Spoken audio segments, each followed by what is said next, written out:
Halo semuanya, balik lagi bareng gue Rangga di What to Watch episode ke-6.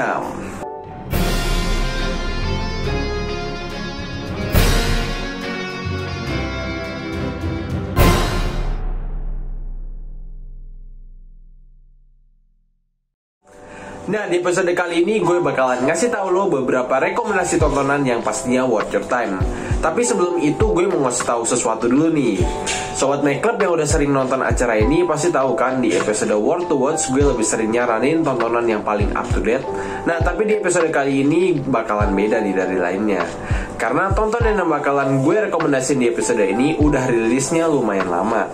Tapi tentunya worth to watch karena dua-duanya adalah tontonan yang berhasil nyabet sejumlah awards. Baik itu dari Academy Award, Golden Globe, dan masih banyak lagi. Nah, siapa tahu di antara kalian masih ada yang belum tahu tentang tontonan yang bakalan gue rekomendasiin kali ini. Nah, daripada lama-lama, kita langsung aja, ini dia film-filmnya.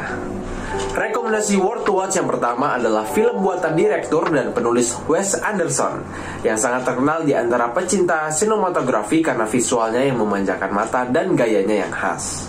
Walaupun gue sebenarnya kepengen banget sebutin semua filmnya, buat episode kali ini kita bakalan bahas tentang filmnya yang berjudul The Grand Budapest Hotel. You really are. I don't know what sort of cream they've put on you down at the morgue, but I want some. This is Madame D's last will and testament. To Monsieur Gustave H. I bequeath a painting known as Boy with Apple. Film yang dirilis pada tahun 2014 ini bercerita tentang bagaimana di tahun 1930-an ada hotel yang bernama Grand Budapest yang merupakan resort ski Eropa yang populer, dipimpin oleh petugas bernama Gustav yang diperankan oleh Ralph Fiennes. Karakter lain yang juga cukup stand out di film ini adalah Zero, seorang lobby junior yang menjadi teman dan anak didik dari Gustav. Gustav membanggakan dirinya karena menyediakan layanan kelas 1 untuk tamu hotel, di mana ia juga berperan untuk memuaskan kebutuhan seksual banyak wanita tua yang tinggal di sana. Nah, konflik muncul waktu salah satu kekasih Gustav meninggal secara misterius. Di saat yang bersamaan, dia menjadi seorang penerima lukisan yang tak ternilai harganya, dan juga tersangka utama dalam pembunuhan sang kekasih misterius ini. Apa yang bakalan terjadi sama Gustav selanjutnya? Dan apakah Zero berperan dalam misteri ini? Cari sendiri jawabannya dengan nonton film The Grand Budapest Hotel langsung, karena rangkuman yang gue kasih tahu barusan sebenarnya nggak cukup buat mewakili betapa uniknya film ini. Nah, walaupun alur ceritanya kedengaran seperti thriller atau misteri, film ini sebenarnya bergenre komedi, tetapi juga dibalur dengan estetika khas Wes Anderson dan berhasil menyabet sejumlah award.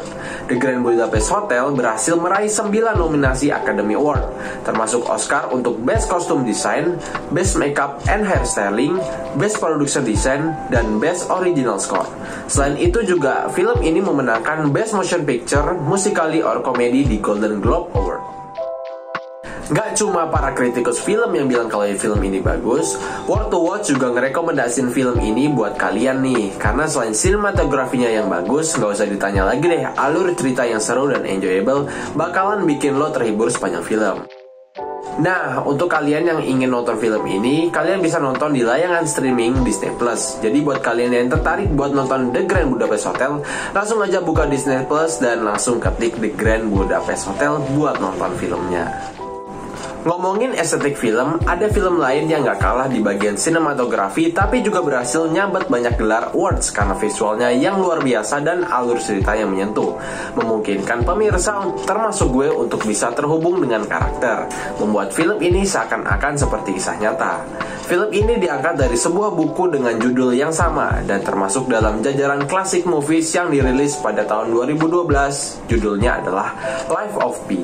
I was sitting in this coffee house and this old man at the table next to me struck up a conversation. He said you had an amazing story. Let's see then, where to begin? I was born and raised in one of the most beautiful places on earth. Life of Pi berkisah tentang seorang remaja yang selamat dari kapal karam di Samudra Pasifik, hanya untuk menemukan dirinya sebagai satu-satunya orang yang selamat di Skocie, ditemani oleh seorang harimau bengal. Saat hari berubah menjadi minggu dan minggu menjadi bulan, Pi dan sang harimau kemudian mau tidak mau harus belajar untuk saling percaya dengan satu sama lain jika keduanya ingin bertahan hidup. Film ini telah memenangkan berbagai penghargaan akademi dan menerima banyak sekali nominasi untuk Golden Globes Award. Ang Lee yang merupakan direktur dari Life of Pi berhasil memenangkan kategori sutradara terbaik untuk kreativitas di balik film tersebut. Tapi walaupun film ini dibuat seakan-akan terlihat seperti kisah nyata, kalian juga harus tahu bahwa film ini sebenarnya adalah cerita fiksi. Ketika Ang Lee dan krunya membuat dan menyutradarai Life of Pi, mereka mendasarkan jalan cerita di balik novel asli yang ditulis oleh Ian Martell. Oleh karena itu, film ini tidak mencerminkan karakter otentik apapun dalam kehidupan nyata. Tetapi selama proses syuting dan penyutradaraan, film Ang Lee ingin memberikan film ini sentuhan realitas dan kedalaman. Untuk mencapai tujuannya, Lee kemudian menghubungi Stephen Callahan yang disebut sebagai The Real of Pi untuk menjadi konsultan dalam film tersebut. Callahan ini bisa dibilang kurang lebih punya cerita yang mirip dengan karakter utama di film ini, di mana ia juga dulunya penyintas kapal karam di kehidupan nyata. Beliau setuju dengan ajakan Lee untuk membawakan sentuhan realitas di film. Stephen sendiri adalah seorang pelaut berpengalaman yang mengalami perjalanan bermasalah saat melakukan ekspedisi di Samudra Atlantik.